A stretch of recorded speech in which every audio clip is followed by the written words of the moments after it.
Hi everyone, welcome back to the channel. I wanted to give you a quick update on the first cross stitch that I ever did, which was for my daughter for Valentine's Day. I did the heart with the wings and the halo on it, if you remember. And I'll post a few images of me stitching my first cross stitch. I was always the most amazed when the needle went into the right hole without me looking at the back. So I knew I was getting better and could feel the fabric and the threads and the needle, and it was really great.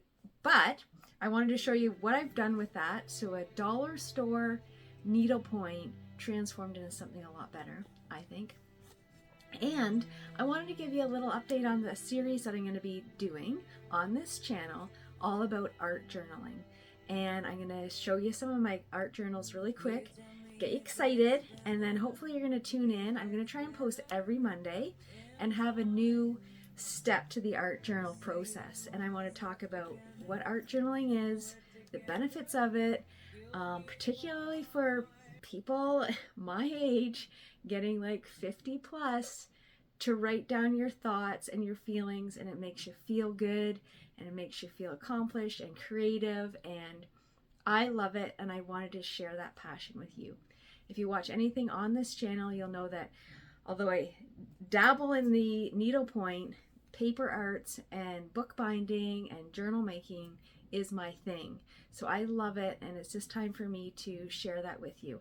The series will cover a whole bunch of different things, from the basics, like what you need, if you wanted to go further than the basics, what you would like to do for that, and then how to make your own journal, or if you don't want to make your own journal, what other things can you do and find in dollar stores, your own home, that kind of thing, to make your own journal, and then give you prompts. We can have like work throughs together. I'm really excited about this whole idea about it, and yeah, so each Monday I hope that you tune in, and we'll go step by step, and either you can follow along or you can just watch and then do your art journaling in your own time. And if you don't like art journaling, well, maybe you'll just like the creative process and the honest dialogue that I'm hoping to have with that as well. But first, let me show you the dollar store heart needlepoint that I did. So this was my, not needlepoint, cross stitch that I did. And this is my first cross stitch ever done. And what I did was, you would have seen from a previous video that it was a counted cross stitch, and that was difficult for me. So I used the washable pens, put it right onto the cloth, drew the outline of what this was by tracing the pattern that came with it.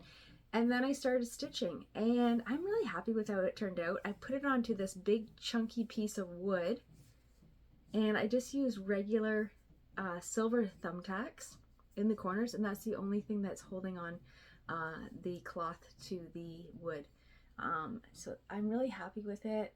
My daughter loved it for Valentine's Day, and I just wanted to share that because it really turned a very inexpensive dollar store craft into something like, I don't know, I think it's super classy, but something better, and something that you could give and feel proud of, and someone doesn't think, oh gosh, it's got that out of the dollar store. No, like this is really cool. It sits right down on any flat surface, and it's heavy. It feels really, really great. So I encourage you to do that. Find a piece of wood to mount your cross stitch on, and this was a piece that we had in our workshop, but you could find wood at the dollar store now too, just pieces of wood, or at your local hardware store. So have fun with that.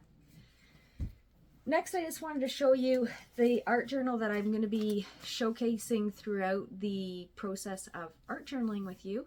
I made this art journal out of fabric. It's all covered in the front with fabric, and I'm going to go through and how to do that, but you don't have to do that. And on the inside it actually has wallpaper. And then it's just full, it's full of just random paper right now, and I've started a little bit of the journaling, but just tons of different types of paper. And it's going to be full and chunky and awesome by the time we're done with it. before we get into that, I just wanted to quickly show like other sizes of art journals. You don't need to really do a lot, like a big art journal. I've done so many little tiny art journals. The idea of art journaling, we'll get into that more in our first episode, is just a creative space, and you're supposed to journal in it, but don't let that scare you. You don't have to. You can just add one word to a page or no words. Art journals can be as small as, this is created out of one piece of paper, and just with some different painting techniques I created that.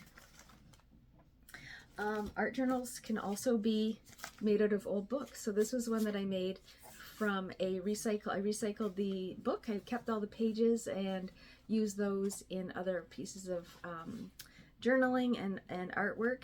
And this is, again, just tons of different papers and an eclectic bunch of funness, really. I just love the feeling of paper, the idea that you can create your own book out of other pieces of paper and other books to create your own art journal. So that's another idea. This was one that I did to take with me on traveling. So I started doing this, and there's some sketches in here that I did when I took this with me on one of my camping trips. But again, just tons of nice papers, and I'm going to show you how to fill it. One of the things that I have problems with, and I'm sure a lot of people do, is filling a journal starting with a blank page, because blank pages can be really intimidating. A lot of us overthink before we put it on the page. I'm going to give you some really guidelines to art journaling so you feel good about starting, about what's on your page, and you're never going to judge yourself. That's probably rule number one. Here's another little one. It's done with a fabric cover again and some fabric ties. So I like having chunky journals, and with the ties just for fun. Like, it's not really noting anything in particular in the journal. I made this one all mushroom themed, so I created some digital art with mushrooms. I stamped a lot of mushroom images in here, and kept the colors consistent through the whole journal. Lots of pockets and places to tuck things, and even simple things like a recipe card from the dollar store, an index card, coffee stained or tea stained with a simple mushroom stamp on it, really transforms a really simple, inexpensive card into something that you really want to put in your journal, write on, and keep a keepsake right in there. So yeah, so lots of different things. This pink paper that you see here is actually avocado dyed paper, and I would like to show you how to dye paper with your avocado skins, and it turns the paper pink, and you won't really believe it unless you've done it, or until you see it, because I thought there's no way that gross avocado skins are going to dye paper pink, but it does. And I'm not sure if you can see it, but it's just a really nice rosy pink color. So so those are the types of things that I want to do throughout this series of not junk journal, well, it could be junk journaling, but art journaling.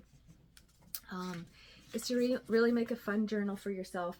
And one thing about art journals as well is they don't have to be shared. So you can put whatever you want in these, and you don't have to share it with anybody. Or you could have some pages that you want to share with people because you're really proud of it, or there's some really positive words on the page, or some quotes that really inspire you. And then other pages, you might want to do some soul searching. You might want to have your innermost thoughts, and keep those private. People don't need to see that kind of stuff unless you want to share it.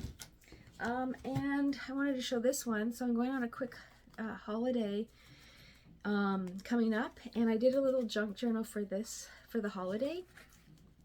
And all I did was, it's a mini composition book that I got from the dollar store. It was a pack of 4, and I literally just painted each page so they're all different.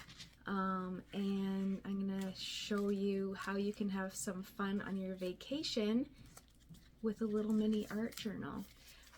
And again, I'm going to go from the basics, from if you don't want to create your own journal, about how you can start a journal without making a journal. And lastly, I'll just show this one quickly. Here's another one made out of a discarded library book, and this one I had themed ferns, I think. Yeah, flyaway fern. I stamped that in there. So I had everything plant and fern, and kept the colors the same, like greens and browns. There's the avocado dyed paper again, if you can see it, this pinky one. Included some pages from gardening books and instructional books, manuals, that kind of thing. And had lots of fun with making this one as well.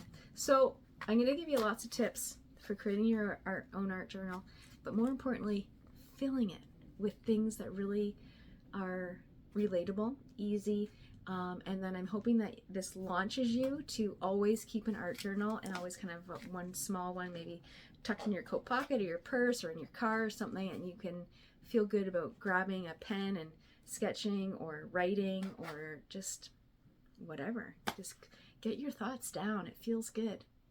So join me each Monday. I'm going to launch a video on this process, and I'll be doing other things as well, like cross stitch, and I'm getting into that crochet that I had mentioned before. So I hope you share this video with some friends that are into art journaling, and perhaps that you guys could be together and watch the YouTube shows together,